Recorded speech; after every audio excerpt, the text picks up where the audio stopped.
Привет! Долгое время компания Anker для меня просто не существовала, хотя и на самом деле сейчас про нее не особо так слышно, хотя среди энтузиастов беспроводных наушников они потихоньку стали выбиваться в любимчики.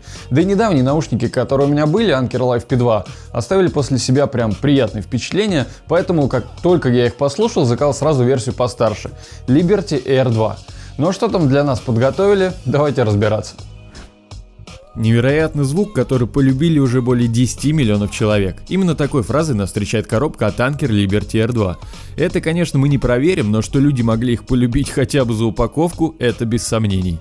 Через меня этих карабулек прошла уже просто туева хуча, но все равно приятно, когда тебе за твои деньги как бы уже на старте дают немного больше, чем ты ожидаешь. Так что по этой части вопросов нет, как, впрочем, и по комплектации. Кроме кабеля для зарядки Type-C лежат и ожидают своей участи еще 4 пары сменных амбушюр. Итого 5 пар вместо 3, которые кладут обычно. Амбушюры хорошо держатся в ушах, тут с Life P2 ситуация не поменялась. Зато вот кейс поменялся, теперь его реально можно назвать компактным. Он сделан из матового серого пластика, материал немного похож на софт-тач, по крайней мере следы от рук он собирает так нормально. На передней части есть 3 индикатора заряда, ну и что более приятно, при открытии крышки наушники сразу цепляются к телефону. К примеру, Jabra Elite 75T за там 13 тысяч рублей этого делать не умеет. Кейс добротно так собран, крышка практически не люфтит, да и в открытом положении удерживается пружинка и просто так не закрывается. Ну и еще как бонус для любителей беспроводных зарядок, тут она есть. Пока прям все как-то вот в соответствии с современными веяниями. Открыв крышку кейса, нас встречают моргают белые индикаторы на наушниках, и вот невольно ты напрягаешься, как бы они ни мигали во время работы, и можно расслабиться, не мигают. Ну как, по крайней мере во время воспроизведения не мигают, а если музыку поставить на паузу, то начинает моргать. Сами наушники относительно небольшие и в моих ушах держатся хорошо, но иногда поправлять все же приходится. Ну и тест на шапку конкретно в моем случае провалился. Начинает давить на уши не снаружи, не корпусом, а внутри, где звуковод. Часть со звуководом выглядит, кстати, просто потрясно, как такой маленький золотистый пропеллер, очень интересное решение. На внутренней части наушника нифига не видно, но если приглядеться, все же есть маленький кружочек, который поначалу и не работает, но тут на помощь приходит фирменное приложение Soundcore. В нем можно посмотреть заряд каждого наушника по отдельности, обновить прошивку, которая, кстати, сразу прилетает при первом подключении. И вот я слушал наушники и до, и после, и можно обновляться, хуже не стало. Также через приложение можно настроить действие по касаниям. У наушников сенсорные панели, это то, чего мне не хватало в Life P2, и сделаны они тут по уму, а именно с защитой от случайных нажатий. Можно настроить все, плей-паузу, управление треками и даже регулировку громкости. Мне самым удобным показался вариант переключать треки по двойному касанию и менять громкость, удерживая 2 секунды. Здесь же можно активировать паузу на вынимание наушника из уха. Есть 2 минуса. После того, как наушник ты вставил обратно, музыку нужно ручками заново включить, сама она не включается. Ну и регулировка громкости осуществляется не постепенно, удерживая, а вот один раз нажал наушник, на один пункт громкость поменялась. Хочешь сделать еще громче или тише, будь добр, еще раз зажми на 2 секунды. Бывает, что не всегда наушники правильно распознают двойной тап и приходится тапать еще, но в основном это происходит редко. Конечно, как и к любому сенсору, тут надо привыкать, но в целом зачет.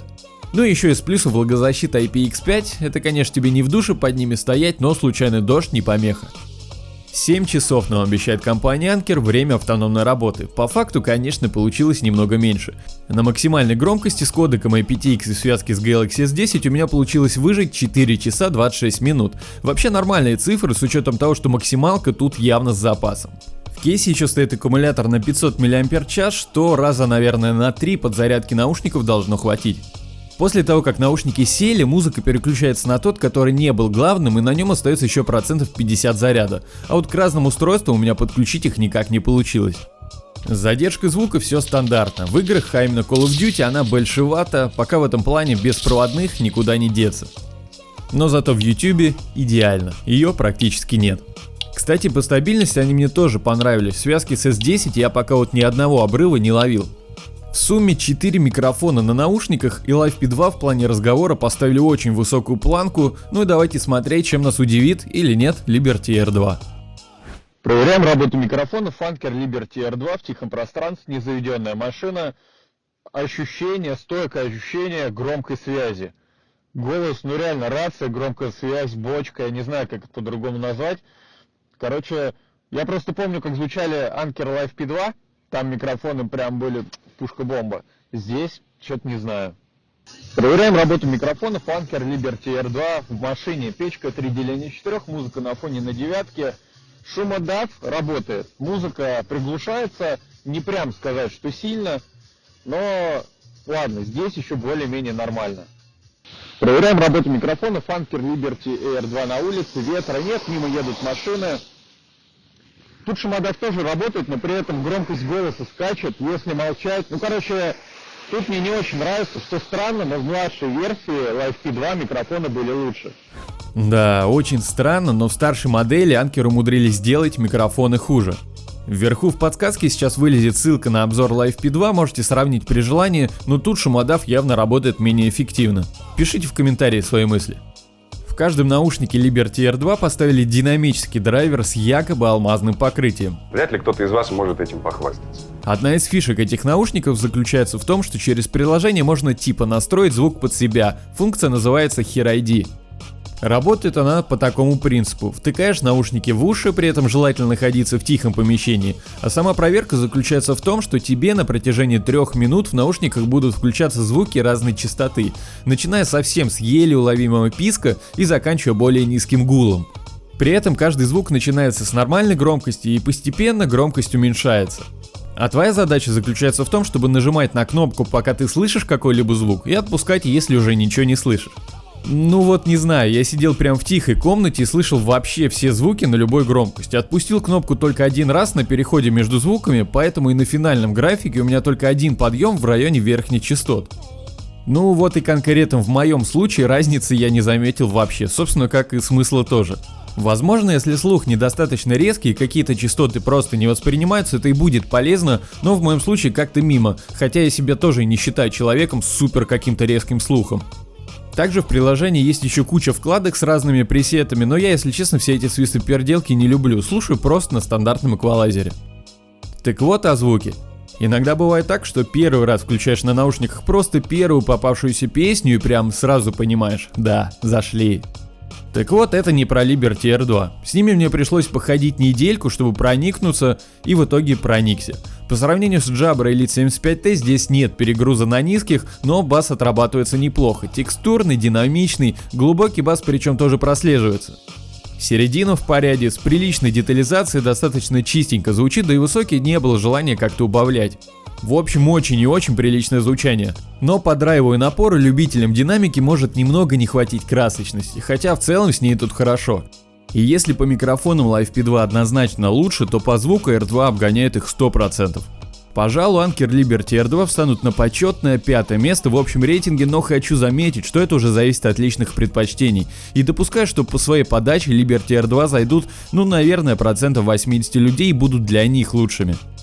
Знаю, например, случай, когда люди переходили с Jabra Elite 75T за $200 как раз на R2, который стоит, мы как раз подошли к цене, тоже немало, $90. Это если на Алиэкспрессе, в России, или в Москве их продают за 8000 рублей. Ну и давайте срезюмируем. Внешне крутые, беспроводные зарядка, пауза на вынимание наушника из уха, 4,5 часа автономности на максималке, сенсорное управление с неплохим функционалом, реально крутой звук и на удивление микрофоны, которые хуже, чем Live P2. Но есть еще одна штука, которая может для кого-то оказаться решающей. В некоторых наушниках это присутствует, в некоторых нет, но VR2 с теми амбушюрами, которые мне по размеру идеально подходят, уши ловят неприятный вакуум. Ставишь амбушюры меньше, вакуума уже нет, и наушники в ушах сидят хуже. Наверное, последний раз у меня такое было на Edifier TVS-1. В общем, список их достоинств явно больше недостатков, и R2 однозначно попадает в список рекомендацион. Их точно можно попробовать, и возможно именно для вас они станут лучшими наушниками, но это не точно, звук штука такая. Но есть и то, что точно. Именно эти наушники мы разыгрываем. По ссылке ниже в описании будет вся необходимая информация. Как всегда, если видео было полезным, поставь лайк и подпишись на канал, и до встречи в следующих видео. Пока!